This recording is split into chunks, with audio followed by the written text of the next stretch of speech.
Alors, à savoir que ce produit-là, chez nous, répond complètement à la norme pour que les gens puissent bénéficier des aides, puisqu'on a une capacité de stockage de 225 litres.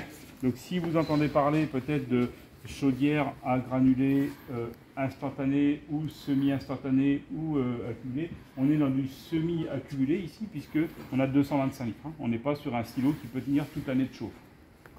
Faites attention par rapport à ça, parce que je sais que vous travaillez peut-être sur des aides. Il y a certaines régions, certains départements ou comités d'agglomération commune qui ne subventionnent pas le semi-accumulé. J'ai découvert ça il n'y a pas assez longtemps que ça, donc faites attention. Il y en a quelques-unes, mais je ne peux pas vous dire lesquelles, je ne sais plus. Voilà, ok. L'implantation, eh bien, ça se fait comme une chaudière traditionnelle, ça se pose dans une chaufferie. Hein. On ne pose pas ça dans une chambre à coucher ou dans un séjour. Hein. C'est dans une chaufferie, ça reste du bois, donc c'est un combustible qui peut brûler, et puis qui doit brûler, je dirais, mais à l'intérieur du conduit. Dessus, on est dans une régulation de chaufferie, pas de pièces de bois qui soient à proximité de la machine. L'obligation du local technique pour poser une chaudière à bois, c'est d'avoir un plafond qui soit coupe-feu. C'est la norme. Donc, un placo coupe-feu va très bien satisfaire. Okay, les dimensions, ben, ça c'est pour graviter autour de la machine pour pouvoir accéder. Notre machine, elle a quand même un super atout. En même temps, vous êtes chez VDR. Hein. Donc, vous savez que vous êtes chez le meilleur quand vous êtes chez nous. Eh bien, je vous rappellerai qu'ici, on a une pompe de recirculation au niveau des températures pour maintenir le corps de chauffe à température qui est intégré dans la chaudière. Donc vous n'avez pas besoin de monter tout ça, c'est déjà monté. Comme dirait très bien Fadil, c'est du plug and play. Vous avez 2 écrous à visser ici, vous raccordez votre installation. Qu'est-ce qu'il faut prévoir? Eh bien simplement la sonde de température de départ mais qui est intégrée à la chaudière et la pompe qui est intégrée à la chaudière. Donc vous voyez, tout ça c'est dedans. Je m'ai exprimé, donc vous n'avez rien d'autre à prévoir. Vous venez ici. Un tuyau là, un tuyau là. Vous n'oubliez pas le vase d'expansion, c'est obligatoire. D'accord? Et un ballon tampon. Alors selon les machines, les ballons tampons sont dimensionnés pour 100 litres, 150 litres, 200 litres. Je vais vous dire quelque chose que vous n'allez pas entendre, je vais vous dire quelque chose que vous ne retenez pas surtout. Ça peut marcher sans ballon tampon. Sauf que si vous ne mettez pas de ballon tampon, si le fabricant vous dit qu'il faut un ballon tampon de 200 litres, mettez-le. Il en va de la garantie. Et le ballon tampon, il est simplement fait pour éviter les cycles d'allumage trop fréquents et de griller l'électrode d'allumage. Sinon, vous allez venir tous les 3 mois changer l'électrode d'allumage. Et ça vaut un peu de sous. Donc, s'il y a un ballon tampon, mettez-le. Le discours, ballon tampon 200 litres, ça me semble un bon discours. Si vous voulez faire du toujours pareil, la chaudière, un ballon de 200 litres, vous êtes père. Vous ne serez pas embêté. Oui, une question? On n'a pas besoin de mettre un circulateur sur la ligne de départ. Ici, sur le départ, ici, là? Ouais. Non. Non, parce que ce circulateur-là, il est intégré à la machine. Chez nous, hein. Okay.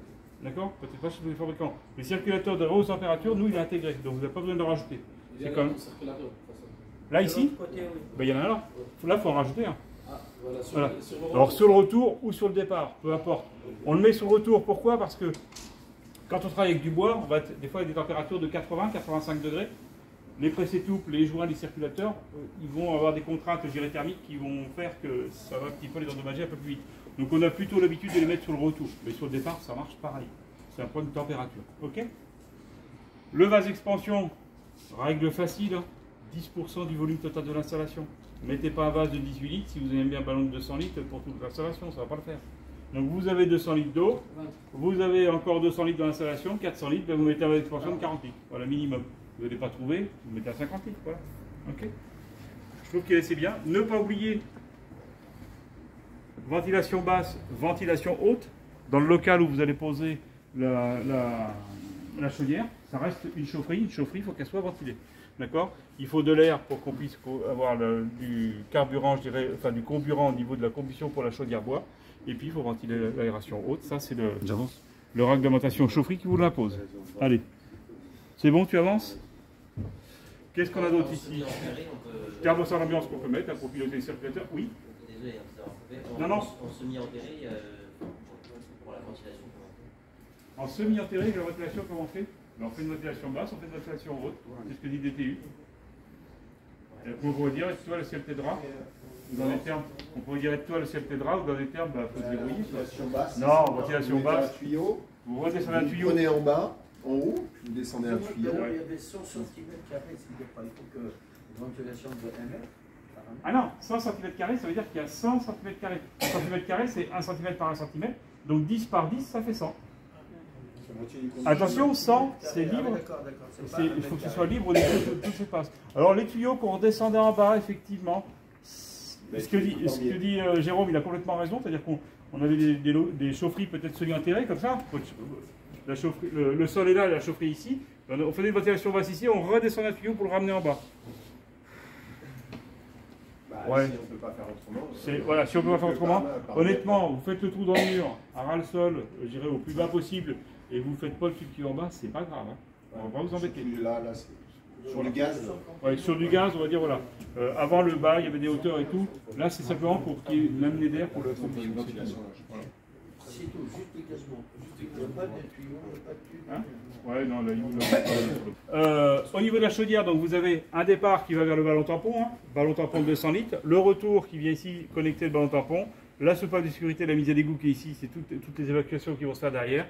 On a deux sorties, soit de ce côté-là ou de l'autre côté. Et bon, là c'est dans la technique de la chaudière, ça serait mieux de l'avoir, parce que la tape on ne l'a pas, vous ne pouvez pas avoir, mais on a des gazeurs intégrés, enfin, bien sûr, ce qui est logique, quoi. Et bien sûr, les conduits de fumée qui sont en sortie en diamètre 100.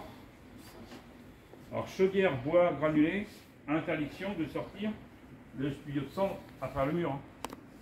On sort en partie verticale. D'accord? Pour les chaudières et les poêles.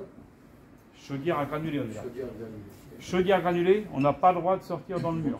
Donc juste là-haut. Même Juste- on monte et on sort, Non. non. Impossible. Ça, c'est simplement toléré que pour le poêle, pour des maisons, dans certaines conditions par rapport aux années. Et il faut que le poêle il soit sous avis technique, avec le conduit de fumée qui soit sous avis technique, avec une distance entre la buse du poêle et la sortie qui soit au minimum d'1,50 m. Si vous voulez, il y a des contraintes. Donc, partez de votre principe, le bois, ça ne sort pas dans le mur, les fumées.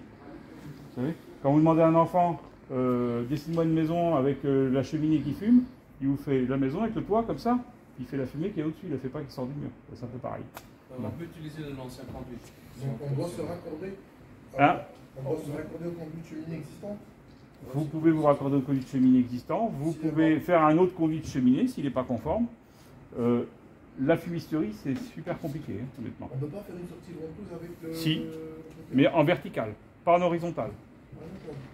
D'accord? D'accord, donc sortie de voiture. ventouse pas- Sortie bois, toujours verticale, les sorties ventouses. D'accord? Donc on ne peut pas faire un coup des Non. sortir. Quelquefois, vous pouvez le faire sur des poêles, mais ce que je vous explique, il faut que le poêle soit sous avis technique, que le conduit de fumée soit sous avis technique, et que la distance entre la buse et la sortie horizontale soit supérieure à 1,50 m, et il faut que la maison ait moins de 3 ans.